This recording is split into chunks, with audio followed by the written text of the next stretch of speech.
को ये पसंद है।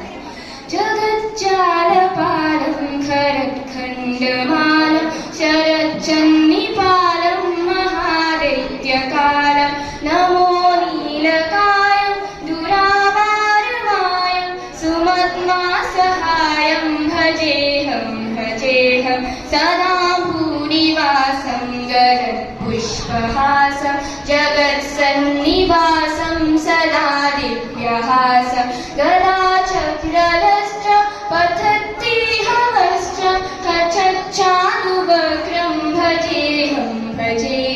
रमाकण्डहारं शुदिद्वारसारं जराधरविहारं वराहारहारं चिरानन्दरूपं मनोज्ञस्वरूपं पीताङ्गीकरूपं भजेऽहं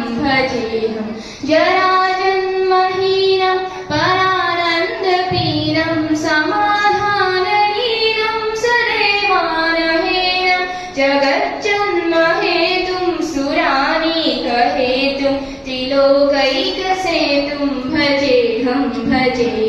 कृतिखेययागं खतातिशयागं विमुक्तिनिदानं हृदयधिहमानं समक्तानुकूलं जगत्त्रिक्षमूलं निरस्तातशूलं भजेऽहं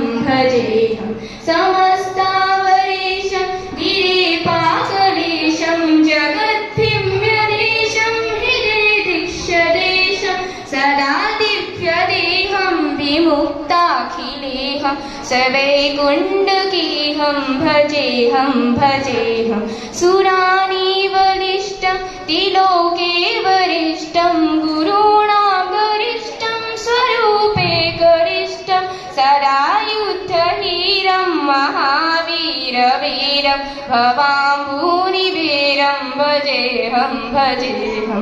रमाभागभागं ददानकनागं प्रीतिधिययागं गताहारगारं मनोदीरसेतुं सुरेशं प्रहेतुं गुणोकैकरेतुं भजेऽहं